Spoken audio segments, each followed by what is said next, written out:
Hey guys, how's it going?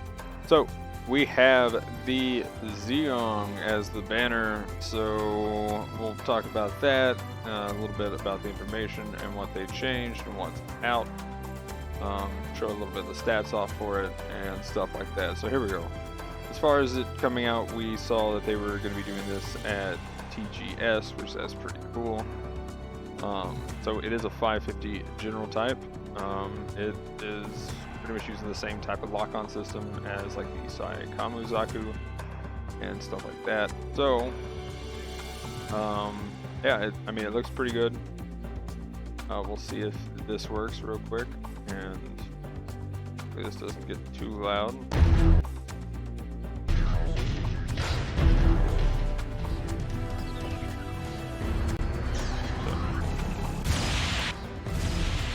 Those charge, that charges. The head and the chest can fire separately from the guns actually tracking, as you can see right there. So it's a pretty solid suit. A friend of mine got it, showed me. Yeah, it's pretty cool. But anyway, this is a big surprise. So technically, I think our first one that can be in space anyway, but I guess second technical 55 or 550.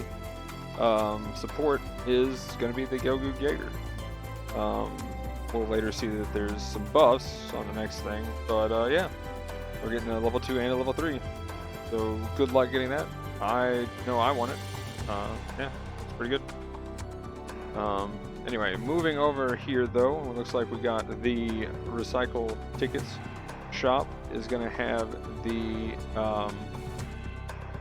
Agzaku Commander, which is pretty nice, and it's going to be in there for 2 days right now. That's pretty nice.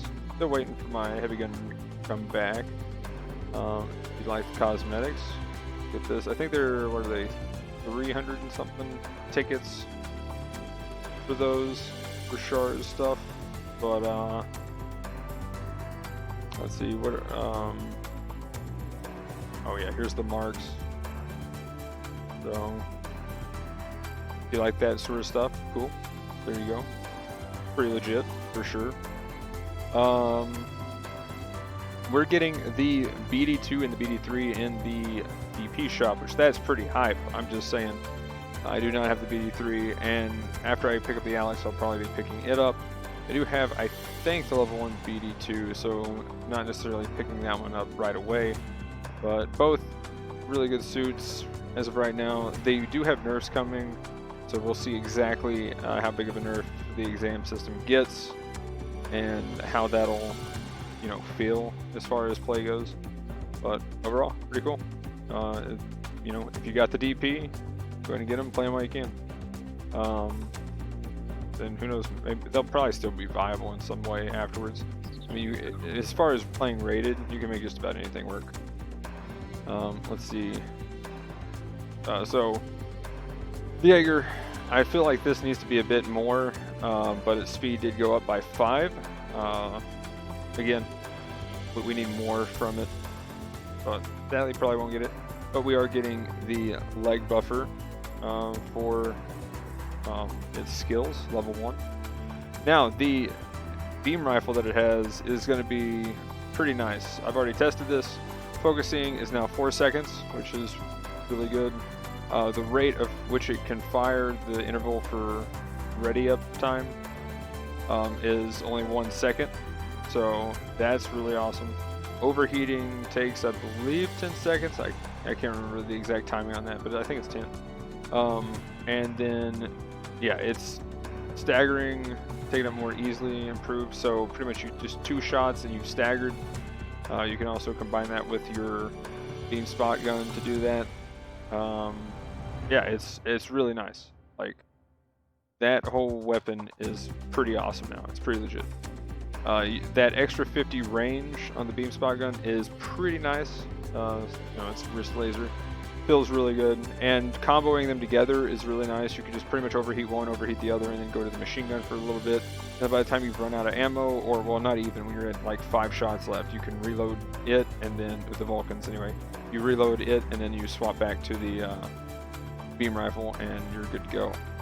And here's what we're having: shuffle target, simple, and then shuffle target. And yeah, so let's go ahead and hop in real quick.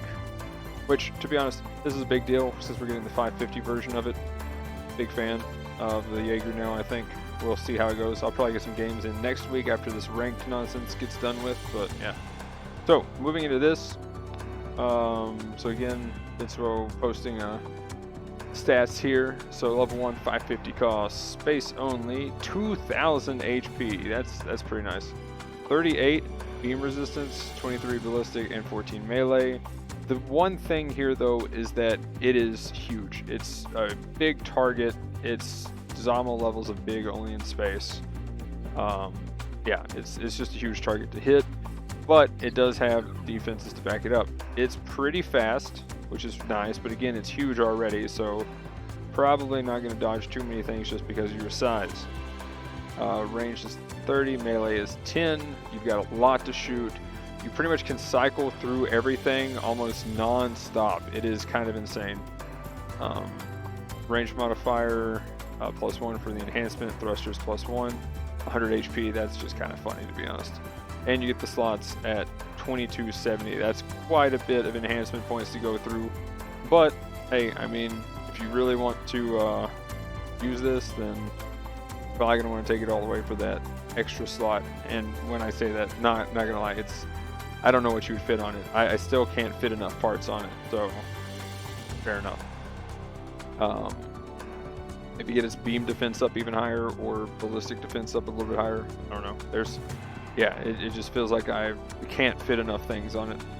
As far as when I was looking at my friend do it, I was just like, yeah, there's no way, because it's got, well, here, 9, 12, and 19. That's quite a few. Let's see. Then we have a dodge roll 2, so you got 2 dodge rolls, 2 melees, maneuver armor, AMVAC, force injector 2, radar 2, anti-blast stabilizer 1, and enhanced tackle 3. Then we have, for the weapons, the particle cannons ×2. You can charge those or just fire them. So far from what it looks like, you just kind of want to fire those and move on to the side shots with the particle cannons, and they'll shoot 3 times, and then by the time they come back and you lock on again, you've pretty much lost no heat and you're ready to go. Yeah, right here, heat buildup plus rate of fire allows constant spam with no fear of overheating. Yeah, you pretty much can spam this all day and you pretty much won't overheat. If you ever have a second where you're not able to lock on, then you're back to full, and no big deal there. So if they want to nerf anything, that's going to be something that they might nerf, because there is no worry. You can keep that going non-stop. Then we have the rear shot, which is just a one shot that overheats instantly, so you can cycle to that, boom, shoot it off, go do some headshots, get this, then go to the particle cannons in the chest, or the waist, I guess, and that'll overheat in one shot. It takes 4 seconds to charge, and then you're ready to go. You can move while charging, and then you just fire, and it staggers. It does have a 22-second overheat, roughly, is what they're saying here. 17 with this, but the thing is, between that not overheating and when the main barrels are up, you just fire those, then once they're overheated, you're ready to go again. It does take 5 seconds to charge. Again, I don't think it's worth, but obviously I haven't really played with it in a match. I just got to see someone else kind of playing around with it and kind of come up with some of the same thoughts here, looks like. So yeah, I mean, it looks pretty solid. The only thing is, again, it's a huge target, so I just wonder if that's just going to be its downfall. It's pretty much got a Zamo effect as far as how big it is. The downswing is kind of slow and sluggish, but it goes a good distance, and you pretty much, anything that's in front of you is going to get hit as long as they're not trying to counter you, and that's what I'd be afraid of, is actually getting countered. So yeah, looks pretty good. Also, here's a clip from somebody. Go to Reddit, find the Zeong quick and dirty. Check that out if you want to. But yeah, not that much in this one, although I think this is a pretty big deal Still, though, I do not think just adding levels to supports that are current is the issue, or is going to solve the issue that we need of having a high spec support type and 550 cost. But I mean, I guess this is a band-aid for now till they actually come out with something that is going to be there. But again, I don't know what they're going to actually do. I'm really curious to see what they're going to do once they get to Zeta and start doing that stuff. I mean, at this point, maybe what the Mythos maybe might be a support, but I don't know what they're going to do. So anyway, that's going to be it for this one. Like, comment, subscribe, all that. Leave a comment on your thoughts about the changes here to the Jaeger and what you think about the Zeong. And if you got it, let me know how it is. But anyway, thanks for watching. Have a good one. Peace.